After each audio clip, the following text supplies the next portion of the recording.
কোনো মানুষ আমার পক্ষে দাঁড়াচ্ছে না। শুধু আমি পিবিআই প্রধান, পুলিশের এডিশনাল আইজি ওনাদের কাছে গিয়েছি, ওনারা কল দিয়েছে, ওনারাও এডিশনাল আইজি পিবিআই প্রধান। এই এমন মানুষ কল দেওয়ার পরে শুধু সে ব্যক্তি মামলা নিয়েছে যে মামলার কোনো আতাখাতা নাই, সাধারণ নর্মাল তারা দিয়ে একটা মানুষকে উলঙ্গ করা হলো, একটা আলেম সমাজ দাঁড়া নেয়। পুলিশ একটা আসামি ধরে নাই, আজকে 3 মাস আমার দোকান বুঝাইতে নাই।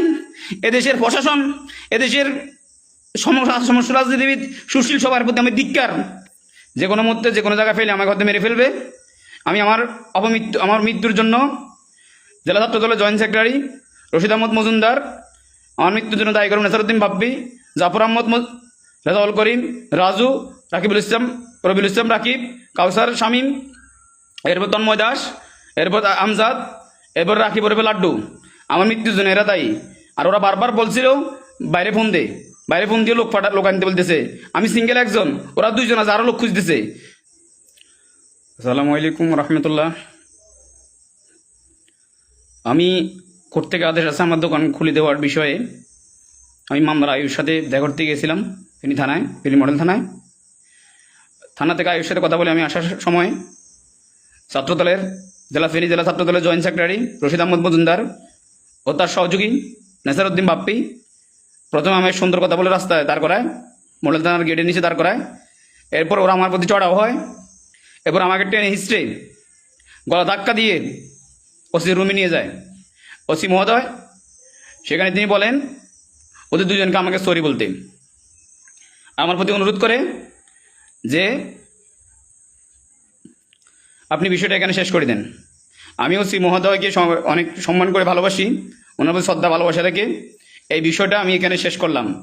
আমি আপনাদেরকে জানিয়ে রাখলাম ওদের রুদ্রমূর্তি, ওদের আমার প্রতি যে ক্ষোভ আমি দেখলাম, ওরা আমাকে খুঁজতেছে, যে কোনো মুহূর্তে যে কোনো জায়গায় ফেলে আমাকে হয়তো মেরে ফেলবে।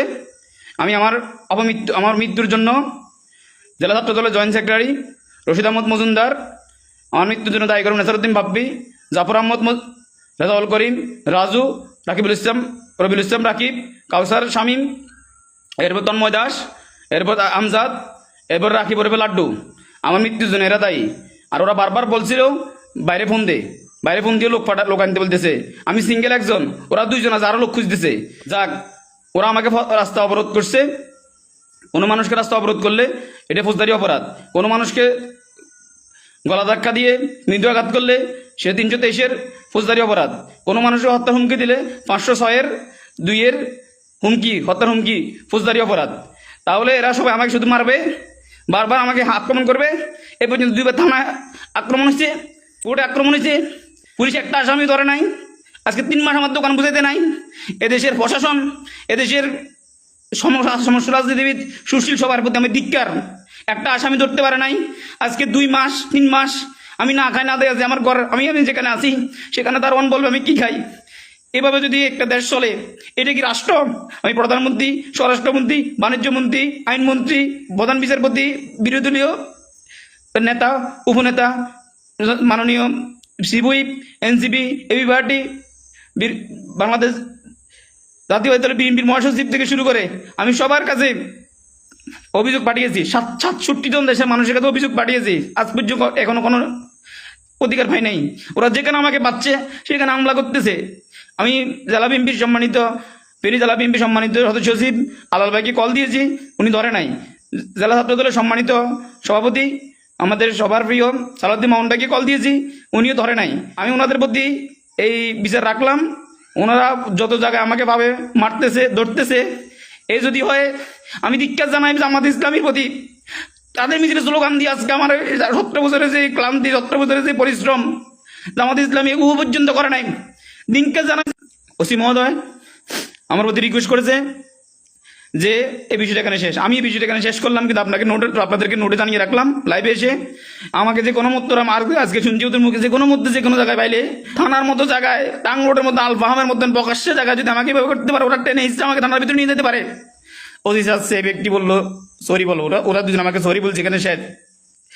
আমি 1 জুলাই যুদ্ধ যাত্রাবাড়ি, চটির আকড়া, সাদ্দাম মার্কেট, মাতুয়াইল, আমার কণ্ঠ বজ্রকণ্ঠ সেখানে উঠতেছিল। জুলাইকে বিক্রি করে কোথাও আমি 10 টাকা জামাত ইসলামী 100 টাকা দিয়েছে আহতদেরকে। আমি 100 টাকা কাউকে গ্রহণ করি নাই। আমি জুলাইয়ের কোনো কাঠ গ্রহণ করি নাই, বাধা গ্রহণ করি নাই।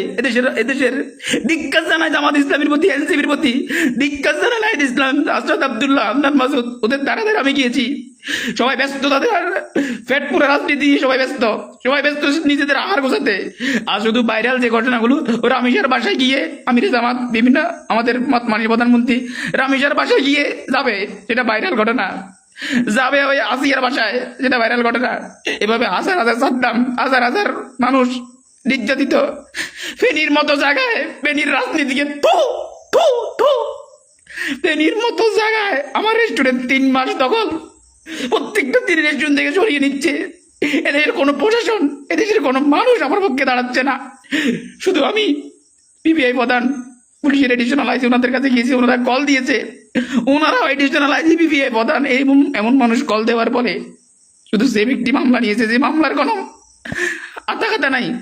সাধারণ নর্মাল তারা দিয়ে একটা মানুষকে উলঙ্গ করা হলো, একটা আলেম সমাজ দাঁড়ানো বেনিজারা সমস্ত আলেম সংগঠনের প্রতি যারা বাংলাদেশের। একটা মানুষকে উলঙ্গ করা হলো, একটা মানুষকে নৃত্য করে নেটে ছেড়ে দেওয়া হলো, একটা মানুষকে প্রকাশ্যে মারা হলো, আবার তার সিসি ক্যামেরা রেকর্ড সব কিছু আছে। এদেশের রাজনীতির প্রতি ধিক্কার। এদেশের সমস্ত মানুষ, সমস্ত রাজনীতির দল হচ্ছে কি, যেখানে ভাইরাল সেখানে তারা যাবে। আমি 67 জন মানুষের কাছে, কারো কাছে ডাবল চিঠি পাঠিয়েছি, প্রধানমন্ত্রীর কার্যালয়ে আমি চিঠি পাঠিয়েছি, প্রধানমন্ত্রীর সচিবালয় পাঠিয়েছি, প্রধানমন্ত্রীর গুলশান কার্যালয় পাঠিয়েছি, প্রধানমন্ত্রীর নয় মন্ডল কার্যালয় পর্যন্ত পাঠিয়েছি। এদেশের কি রাজনীতি?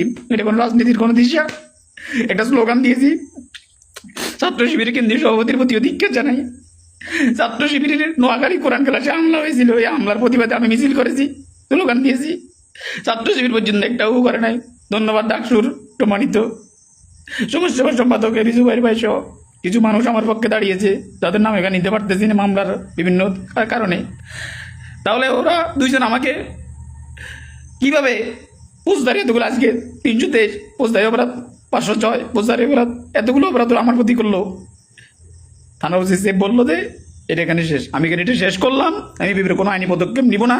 আপনাদেরকে জানিয়ে রাখলাম, আমার মৃত্যুর জন্য যে লোকগুলোর নাম বলছে, এই লোকগুলো তাই শেষ করবো। তাওয়াক্কাল আলাল্লাহ ওয়া কাফা বিল্লাহি ওয়াকিলা। তাওয়াক্কুল করো আল্লাহর উপরে, ভরসা করো, অভিভাবক হিসেবে আল্লাহ যথেষ্ট। নাসরুম মিনাল্লাহি ওয়া ফাতহুন করিব ওয়া বাশশিরিল মুমিনিন। লড়াই সংগ্রাম আজীবন করে যাব। এই দ্বন্দ্বে বুক থেকে কোনো লড়াই সংগ্রাম বাদ দিতে পারবে না। হকের পক্ষে আজীবন লড়বো। ওরা আমার মুখের মধ্যে দাঁড়িয়ে চিড়ে ফেলছে, মুখের মধ্যে ওরা জুতা দিয়ে বারবার আঘাত করে দাঁড়িয়ে চিড়ে ফেলছে স্লোগান দেওয়ার কারণে। আমি তারপরে বলুন, নারায়ে তাকবীর, আল্লাহু আকবার। দুনিয়ার মাজলুম এক হল, লড়াই করো। এই লড়াই চলবে যুগ থেকে যুগান্তরে, এই লড়াই চলবে কাল থেকে কালান্তরে। আমি আবার ধিক্কার জানালাম এদেশের রাজনীতিকে, এদেশের প্রশাসন, এদেশের সমস্ত বিচার ব্যবস্থাকে আমি ধিক্কার জানালাম। ভালো থাকবেন, আমার প্রতি দোয়া করবেন। আর আমি যদি মারা যাই, আমার জানাজা অংশগ্রহণ করবেন, বড় বড় বক্তব্য দিবেন, নীল হলুদ একটা কামে করে 10,000 টাকা করে দিয়ে আসবেন আমার পরিবারের হাতে, বাচ্চাগুলো দায়িত্ব নিবেন।